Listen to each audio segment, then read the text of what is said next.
คือวันนี้ทุกคนหนูอะไปเปิดบัญชีใช่ไหมหนูไปเปิดบัญชีแล้วเขาก็ถามหนูว่าทำงานอยู่แถวไหนแล้วหนูสาวลาวงอนเจ้าหน้าที่ธนาคาร หาว่าทำงานเป็นแม่บ้าน โอ้ยสำนีเนาะสบายดี สวัสดีครับ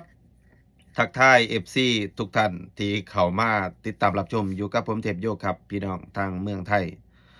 ตอนนี้กับประมาณเที่ยงวัน ทักทายพี่น้องฟังไทยฟังลาวก่อนนี้ครับพี่น้องอย่าลืมฝากกดแชร์แสดงความคิดเห็นกันเข้ามากครับพี่น้องล่าสุดนี้สาวลาวคนนี้ทำงานในประเทศไทยทัวร์ลงยับเลย ถึงขั้นต้องปิดชั่วคราวนะครับ TikTok ประเด็นก็คือว่าเธองอนเจ้าหน้าที่ธนาคารเธอไปเปิดบัญชีเจ้าหน้าที่ถามว่าทำงานแม่บ้านหรือคะงอนมากนะครับไม่พอใจ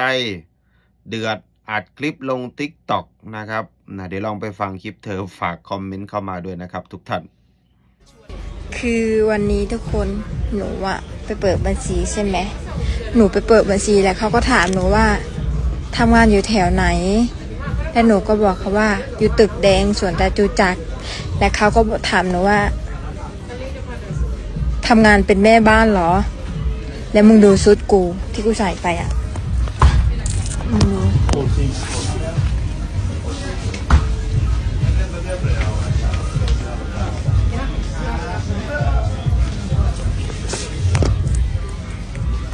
มันเหมือนตรงไหนกูถามเลยเถอะมันเหมือนตรงไหน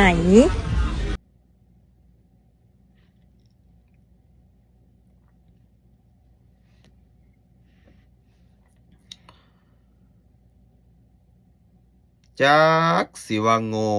จักสิว่าฉลาดแล้วพูดภาษาไทยด้วยนะออกมาพูดใน TikTok ทัวร์มันก็ต้องลงสิฟังเด้ออีหลาเดี๋ยวอ้ายสิเว้าสู่ฟังบางเทื่อเจ้าหน้าที่ธนาคารเขาถามเนี่ยเขาอยากรู้อาชีพบางเทื่อเขาอาจจะคิดว่าเป็นบัญชีม้าเพราะว่าช่วงนี้ประเทศไทยเนี่ยเขาปราบปรามเรื่องบัญชีม้าเปิดบัญชีมี MOU ทำงานถูกต้องตามกฎหมายในประเทศไทยหรือไม่เขาเรียกว่าปราบพวกบัญชีม้าแต่หนูน่ะไปคิดหลายโพดเขาไม่ได้ดูถูกเขาไม่ได้เหยียดว่าทำงานแม่บ้านหรือเขาไม่ได้สนใจว่าหนูจะแต่งตัวขนาดนี้ยังมองว่าทำงานเป็นแม่บ้านอีกเหรอเขาไม่ได้คิดถึงขนาดนั้นหนูน่ะคิดหลายโพดเข้าใจบ่ทำไมไม่ตอบเข้าไปว่าเป็นเจ้าของตึกแดงเลยกันน่ะเป็นเจ้าของตึกใบหยกไปเลยคันยานอายเขาอันนี้หนูคิดหลายโพดเจ้าหน้าที่เขาก็ต้องถามเวลาคุณไปเปิดบัญชีธนาคารทำงานอะไรอยู่ที่ไหนเป็นคนลาวหรือคนไทยเขาก็ต้องถามรายละเอียดเปิดบัญชีธนาคารนะไม่ใช่เข้าไปดูคอนเสิร์ตนะจะมาตรวจแค่บัตรแล้วก็จบนะเขาก็ต้องถามอินโฟเมชันทุกอย่างนี่แหละขนาดตาดีกับบวาหรอกยังสิมามันนาอัดคลิปลง TikTok ฉันแต่งตัวมาขนาดนี้ยังหาว่าฉันทำงานเป็นแม่บ้านนี่ไม่ได้ฉลาดนะเขาเรียกว่าเรียกทัวร์ให้ไปลงแล้วบอกภาษาไทยพร้อมได้ป่ะนี่ทั่วเนี่ยหาที่จอดบ่หาที่จอดไม่ทันเลยนะ โอ้ยเบิ่งเอาเด้อพี่น้องคนลาวเฮาเฮ็ดงานอยู่ในประเทศไทยโดยเฉพาะสาวๆอย่าเฮ็ดแบบนี้มีอะไรก็ตอบเจ้าหน้าที่ไปทำงานอยู่ที่นี่ค่ะเขาถามเขาต้องการคือบันทึกลูกค้าที่มาเปิดเนี่ยเขาต้องการบันทึกข้อมูลนะเขาก็ต้องทำตามหน้าที่เขาไม่ได้มีเวลามันจะมาดูถูกขนาดตาดีกับวาดอกอันนี้หน้าตากับเห็นว่าสิดีสิเด่นปานนั้นก็บ่น่าสิใจหน่อยปานนั้นน้อยใจงอนขนาดนั้นนะเออแปลกพี่น้องแปลกนะคนลาวเฮาต้องบ่เป็นแบบนี้ต้องบ่เรียกทั่วเด้อ่าอยู่ในประเทศไทยหลายปีเชื่อว่าคนลาวเฮานี่เข้าใจภาษาไทยหลายกว่าชาติอื่นบ่ว่าสิเป็นลาวบ่ว่าสิเป็นเขมรพม่าเวียดนามลาวเฮาเข้าใจภาษาไทยหลายเขาต้องทำตัวให้เหมือนคนที่เข้าใจภาษาไทย1ไม่ต้องสร้างปัญหา2 ทำตัวให้เป็นเยี่ยงอย่าง ว่าแรงงานลาวในประเทศไทยไม่ได้สร้างปัญหา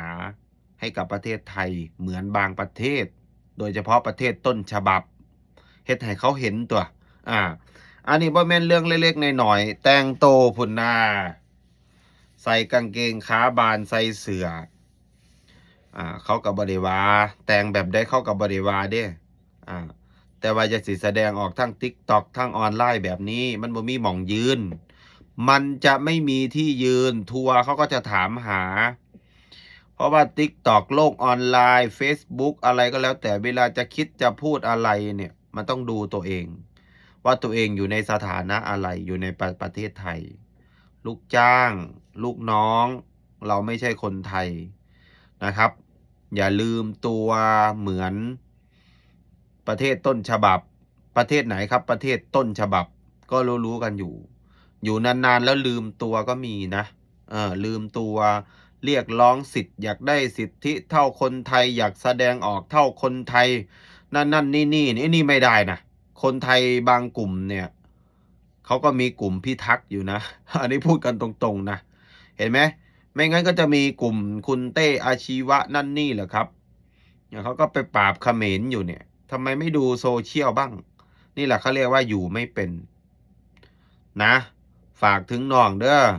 ใจเย็นๆน้องใจเย็นๆไปลบคลิปหรือว่าลบไปแล้วก็ไม่แน่ใจตอนนี้หาไม่เจอนะแต่ว่าเพจไทยเนี่ยเขาเร็วมากเลยนะ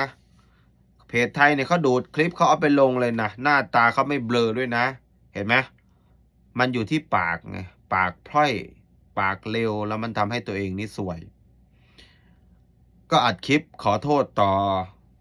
FC ใน TikTok ตัวเองไม่งั้นก็จะเจอแต่คอมเมนต์เพราะว่าคนไทยติดตามซะส่วนมากนะอยู่ให้เป็นน้องอยู่ให้เป็นอายเพิ่นจะไปเฮ็ดพฤติกรรมแบบนั้นเฮาอยู่ในประเทศไทยเฮาทำมาหากินกับพ่อแล้ว